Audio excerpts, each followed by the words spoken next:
Good morning, everyone, and welcome to another session of our Healthy Body and Healthy Mind Talks. This morning we're joined by Kym Vincenti, who is a health and yoga coach and encompasses it in her daily lifestyle. And good morning, Kym, and thank you very much for joining us. Morning, thank you. It's a pleasure to be here. Thank you. And just tell us a little bit more about what you do as a health and yoga coach. What does it involve? So that was my business for 4 years. And it's basically my lifestyle. So it's my lifestyle transposed into a business, or that's what it was. Retreats really are what I love to do. Retreats are wonderful because you can, be with somebody for 7 days and really change how they live their life, which is wonderful. But when you do, like I would have one-to-one clients and spend longer periods like with them, not in person, but working on them. So from my perspective, you cannot be truly healthy unless you have your mind, body, and your spirit aligned. So it's no point working on one if the others are lacking. So I would encompass everything. That's the food that you eat, how you spend your time, the way that you move your body, and the things that you focus on, because your mind is incredibly powerful and you're in charge of that. It's when we are not in charge of that, when we let it run away, that we develop bad habits, and that damages us. And the way we live our lives is the way we think, basically. There's a lot of different types of yogas out there. What do you do or practice? I studied hatha yoga, which is the traditional one, and I went to the Himalayas to do so. So I went and trained as a yoga teacher in 2015, so it wasn't that long ago. Was it 15 or no, actually it was 17. Wow. 3 years ago, when I was 54 then. So I went and studied them, but it wasn't my first introduction to yoga. When I was in the 80s. Remember when we used to wear the all-in-one lycra bodysuit? I used to have a red one of those, and I'd sit with the Jane Fonda. I'd sit in front of the TV and do it. But back in the day, I was very into hardcore sport. I thought if you wanted to be fit, then you had to be fast and active. I did kickboxing, Thai boxing. I played netball in the West London League. I went weight training. I was very active, and I thought that's how you did it. But so I did the yoga, but it wasn't really. It was a bit like, it's a bit soft for me. And then again I think it was 2000, I went to night school to do a course on yoga, just for my own personal benefits. And I did love it, but again, I still felt it was, maybe not quite right for me. So I kind of dabbled into it a bit here and there. And I lived in Turkey for 10 years.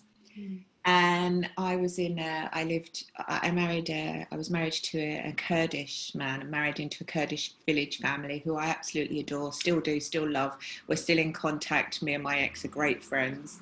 But their food, so they love you with food. And so I used to eat a lot, and it's so delicious. So I was piling on the pounds, but then I damaged my Achilles. I'd got Achilles tendonitis, hadn't really realised it.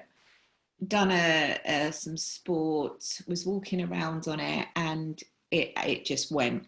And I'd actually put a tear in it.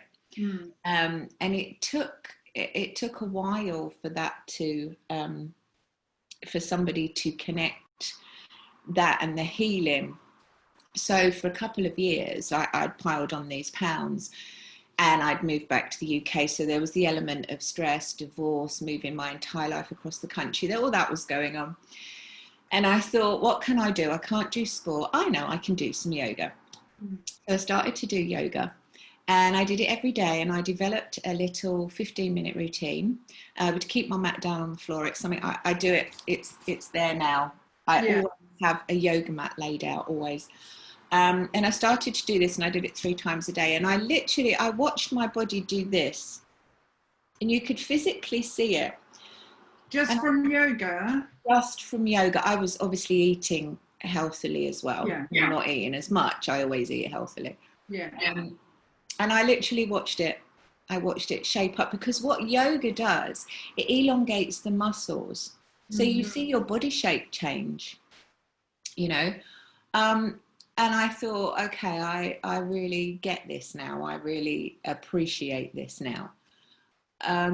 So I decided I thought I'm going to go on a yoga retreat, and I went online to look at yoga retreats, and then I found all these teacher retreats, and I thought, well, if I'm going to do it, I might as well do it that way.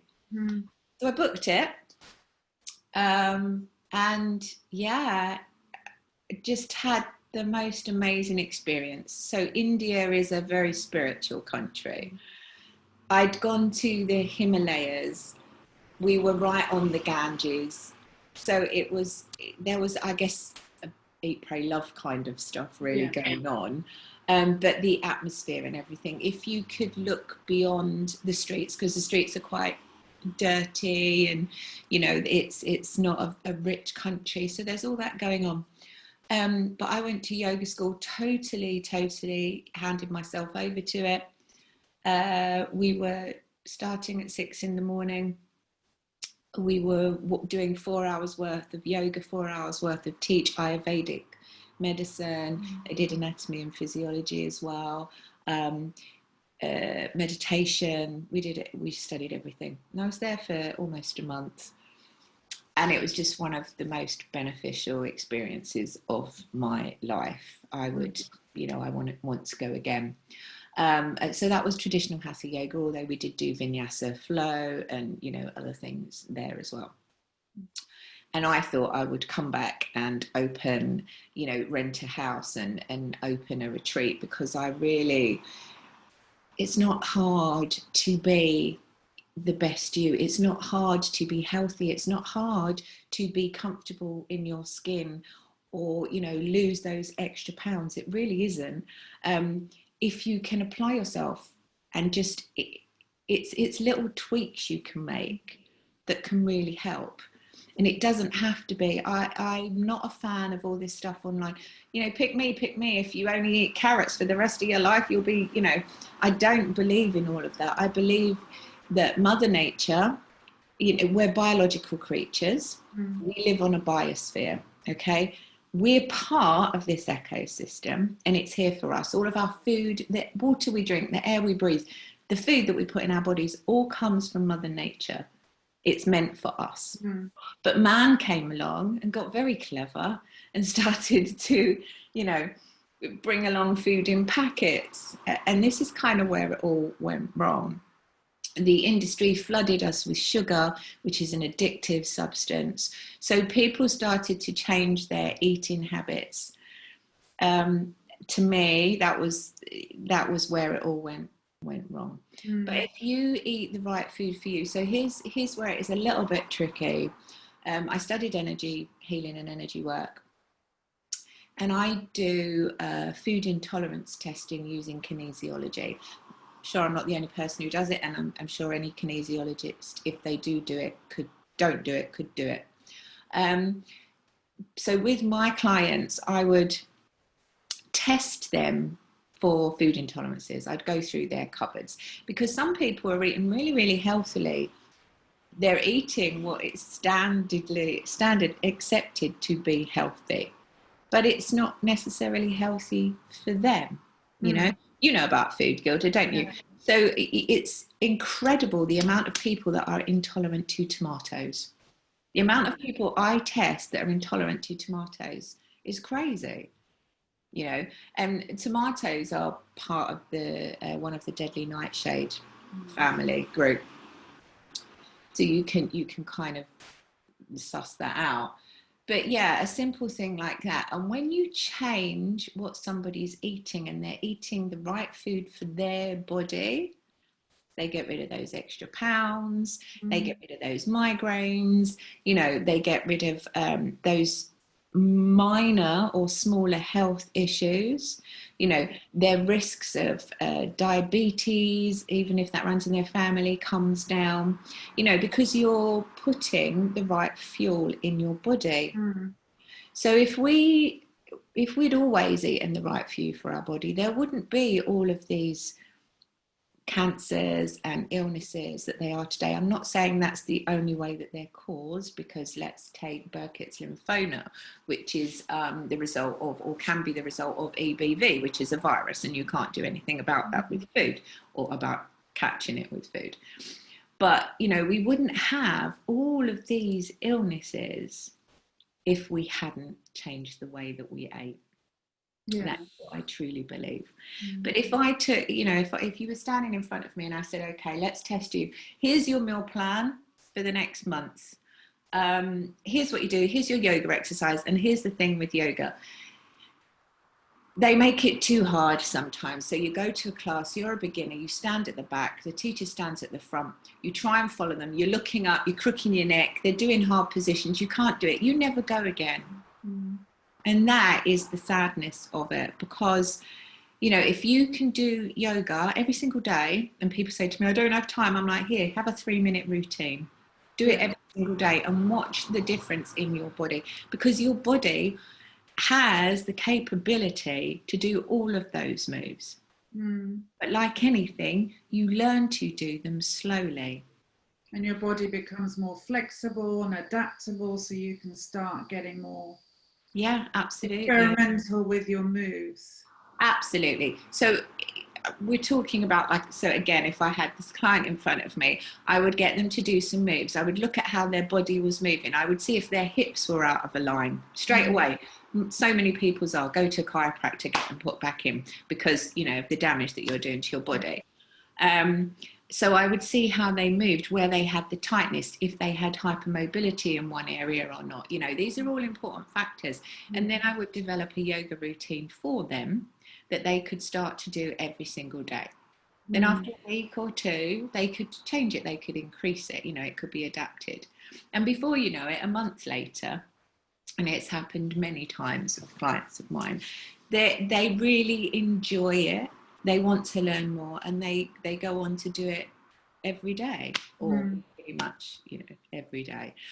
And the other thing is having a smaller routine for when you don't have the time. You know, so that you do something regardless of if you're busy or not. Yeah, use it, lose it, you know, that analogy, because we, as we age, obviously, I notice it. I do yoga every day, but if I don't do yoga like for a day, I can feel a difference. And also, if you do yoga first thing in the morning, you're not going to be as flexible as you are, you know, during the day, or because you've been walking around, you've been moving your limbs and moving your bodies. So, you know, you have to keep things active. For me, the big, I grew up with my grandparents, I think I mentioned it to you, and my nan was in a wheelchair. She was completely bound from head to foot with rheumatoid arthritis, so she couldn't move very much at all. And my granddad had to, you know, lift her on and off the commode every day, and she would cry out in pain, and it was awful to watch as a child. Awful. I never knew a day when she didn't scream out in pain. And for me, you know, if I see someone trying to reach in a cupboard and they can't, or bend down and they can't, I get this, you know, I can never be like that. I can't, because it terrified me, I guess, as a young child. And yoga will prevent that. Yoga will prevent that. It doesn't matter how old you are, you can still keep that flexibility, mobility. Absolutely. Understanding what's kind of behind the yoga, the movement, the food, the water we consume. And that kind of gives us the right energy to remain mobile well into our 80s, 90s and beyond. Absolutely. Yeah, I'm definitely 95 apparently I'm going to. I was once told by an Indian palm reader that I'd live a very long life to 95. I'm like, I'm okay with that. So I've got 95 years to remain flexible. That's my mission. But I don't want anyone to think, oh, you can't live your life like that without having a glass of wine or a piece of cake. No, I'm not holier than thou. No. It's about balance. Yeah, and enjoyment of life. You're going to a friend's birthday party. You don't want to be the one pushing the pasta on your plate going, I can't eat that. That's not living, is it? That's not living a happy life. Yeah. So balance, absolutely. Yeah. So during lockdown, obviously a lot of people are experiencing either they're treating it as a long holiday or they are kind of feeling the pressure. You know, we're celebrating Mental Health Awareness Week this week. And I think, you know, a lot of people are in furlough, they're stuck at home, you know, money issues, mental issues, so many complexity has come with something none of us had planned. How do you think we can kind of manage to not be overwhelmed, but manage our time, manage our kind of food intake to be a little bit more creative? We've all got more time to get creative. And one of the biggest things everyone is doing is cooking. And it's so lovely to see because everyone wants to do, you know, different dishes. And, you know, I've seen such an increase in people wanting to be plant-based and be healthier. And obviously it's cheaper and it's more readily available to have fresh fruits and vegetables. How do you think people can kind of balance and manage their time and their mental well-being during this challenging time? Yeah, I guess it depends on your situation. So if you're home, I'm home alone. So, you know, I do whatever suits me. Some people are home with their children and their families. So, you know, they have a different outlook and perspective on it all. I think one of the best things that you can do is do get that fresh air, do get out, even if it's only for 5 minutes, do get that vitamin D, because it makes a very big difference to your mind. If you're able to get out, I think most people have been able to get lots of food and shopping, then it's good to, I mean, you do food, don't you? So it's good to look at some new recipes. I used to focus on, I'm a food hacker, so I'll take something and make it healthier by substituting ingredients. I am predominantly plant-based. I don't particularly like labels, but I prefer to eat natural food where possible. I don't eat meat, very rarely eat fish, occasionally eat cheese, feta. So there are lots of recipes and things available online, especially during lockdown. People have been offering classes, you know, online, teachings online. There's a lot of free stuff about. So these are all things that can help take your mind off of lockdown, but also put you in the right mindset. There's meditation and all sorts online. The cooking thing, again, if you're doing it for yourself, it's very different from if you're doing it for your family. My routine at the moment, I'm having smoothies at breakfast. One thing I've been conscious of is I don't want to put on weight during lockdown, so I'm not going to. And that is a choice. Yeah. It's a choice. And I know that the temptations are there. People might be bored and they find themselves snacking or eating more. That is a mindset thing. And I'm really quite, you know, determined in my mind. And I feel very uncomfortable when I've got extra pounds on. So I'm conscious of that. But by the same token, I don't starve. I eat very healthy food. One of my favourite things to do is to chop up a load of veg, put it in the oven, with some yeast flakes or a bit of oil and salt, and then we'll crumble some feta over it.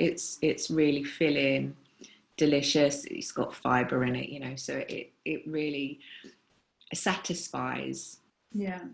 And that's, I think, what people have a problem with if they're trying to eat healthily, is because they don't always know what to eat. People think, oh, I have to eat salad, and that's just not true. You know? And as you said, it is a mindset thing, because people think eating healthy is restricted eating. But if you eat the right foods, it's unlimited, because it's kind of replenishing and feeding the body the right nutrients, so that you start to get rid of those cravings. Absolutely. And I think that's where, you know, there's so much information out there, and it's just making sure that we have the right information. We don't beat ourselves up, because there's a lot of pressure as well. And that we understand that it is a journey, it's a learning curve, and we need to kind of be loving with ourselves and grow and learn, and just make sure that we've got the right balance. Yeah, balance is key, absolutely. And not beating yourself up. Absolutely.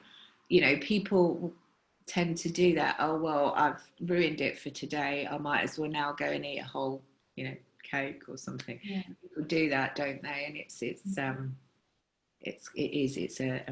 a mind matter. The other thing, I've been learning to play the guitar, so I decided that during lockdown I would learn a new skill. So guitar is what I've been doing. I'm an editor and a writer, so I've been doing that during the daytime. But at the night time, when all that is finished, I put down my laptop and I pick up the guitar, and I don't think about anything else at all. And that is a holiday for your mind. If you can find something that truly takes all your concentration and stops all of those chattering voices, like meditation, for instance, that is a wonderful, you know, break for your mind, like a little holiday. I know a lot of people find it quite difficult to get into meditation initially. So I always suggest try the candle meditation first. It's pretty difficult to think about anything else when you're staring at a flame. So if you're looking at a fire or a candle, it kind of takes all of your attention, which quietens the mind. So that's a very useful one to do. And the other thing is writing. So I've always done writing therapy my entire life. That's what they call it now anyway. But it's purging. So journaling, you know, just keep that journal every day. And instead of keeping everything in your head, take it out, put it on paper. I tend to then burn these things, like I do fire ceremonies. But yeah, taking the rubbish out. It's very important. So you're an established author. I am. You've got 2 big books. Can you tell us a little bit more about what those books are about? Yeah, I've got a book called Triggered. I have copies to hand. Here's one I made earlier. So this is Triggered. This is all about recovery, the past. It's about the past. It's about how the things that happened to us in the past really inhibit the happiness of our future. I had a very unpleasant past, and it's the tools that I developed to help me get that stuff out of my head. So there's exercises after each chapter, and it deals with subjects such as self-worth, self-esteem, confidence, you know, but it's also got suggestions and things in there that you can do to promote happiness and feeling good in your life. So yeah, it's basically all of the stuff that I kind of learned as I went, and then worked into exercises, very, very simple things that you can do with pen and paper most of the time, that you can do that will change the way that you feel and help you get rid of some of those issues that you carry, you know, things that you were told as a child that actually don't belong to you. Somebody imparted their perception of you, gave it to you, and you took it on board as if it was yours. Actually, it doesn't belong to you. So here's how you get rid of that, because you're going through life with somebody else's beliefs about yourself, and it's harming the way that you live your life. So let's get rid of it. That's what that is about. The other one is The Dragons of Kabak. This is so cute. I love this book so much. It's a little one. I've now decided it's for children, but basically one of my retreats, we was in Turkey in the Kabak Valley. And if you've ever been in the Kabak Valley, there's this sandy bay, and the mountain juts out at either side, and it looks like dragon dinosaur heads. So we called them Martin and Martha. And each evening on retreat, I do a circle. So we sit around in circle, we talk about whatever we want to talk about, people can just release. And I was asking them to tell stories. And I'd said, well, there's a story there, why doesn't somebody write it? And the whole retreat, nobody took up the challenge. After retreat, I went to Istanbul for a few days, got to the airport to come back home, and I had a 5-hour wait, and I thought, pen, paper, right, I'll write this book. So I wrote the book about Martin and Martha, but I included all the people that were on retreat. So all the people in the book are real people, and then wrote this fictional story around a group of women who were fed up with being put in boxes in the world, and who were seeking freedom, that turn up on this island. And it's the story of them and Martin and Martha, and how they live naturally in the natural environment and do yoga, and it's got spiritual lessons in it and stuff like that, but it's so cute. And I've reread it and decided that yes, it would be good to read to kids. You have to be a little bit careful, don't you? But yeah, so they're both on Amazon. It's not my first dalliance. I wrote a book back in 2006 when I lived abroad. And actually that got a publisher found me, and I was published in 2013, but that was a long time ago. These are the kind of things that I do now. But you do editing as well, don't you? Yeah, Conquer Press. So New Year, I decided that I found it very difficult to make a living from health and wellness business. It's my absolute passion. Get me talking on it and I'll talk all day. Get me trying to help someone and I'll try and figure out exactly what that is, and let's fix it. But I found it very difficult to make a living from that. And I think it's because it's such a big business, and it's so competitive, and there are a lot of fads and stuff like that out, which I really don't approve of. So your voice is quite small when competing with all of that, and you kind of get lost. If I was doing one singular thing, it's easy or easier to get known, but because I dealt with a lot of things across the, I want to help you with your mind, your body and your spirit. I want to do energy healing, woo-woo stuff, and I want to do very grounded stuff. So it's hard to pinpoint exactly what I did. And I think that's part of the problem. So for those reasons, I went back to writing and editing, and I founded Conquer Press, which is a small independent publisher. So yeah, at the moment, I'm currently editing a book. So I basically edit and publish entrepreneurs. Okay. Yeah, I love it. It's a passion as well. I've always done it. So yeah. Sounds fabulous. Well, thank you for your time. I'm very conscious about our time. I'll put all your links and how people can contact you and find out more about you when we publish our talk. Thank you. But thank you very much, and it was absolutely a pleasure finding out more about you. I've really enjoyed it. And I hope you stay safe and happy throughout. And I hope you stay safe and happy throughout however long this lockdown carries on for.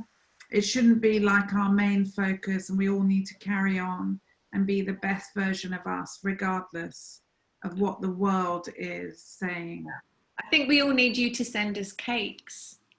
Oh yes. On your special days that you're allowed.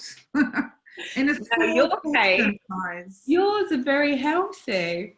Yes, they are much healthier than. Yes, I think that will help. I'll send you a nice raw cake. Sorry? I'll send you a nice raw cake. Yeah, absolutely. Delicious. Yeah. Thank you. Thank you very much, and I will speak to you soon. Take care.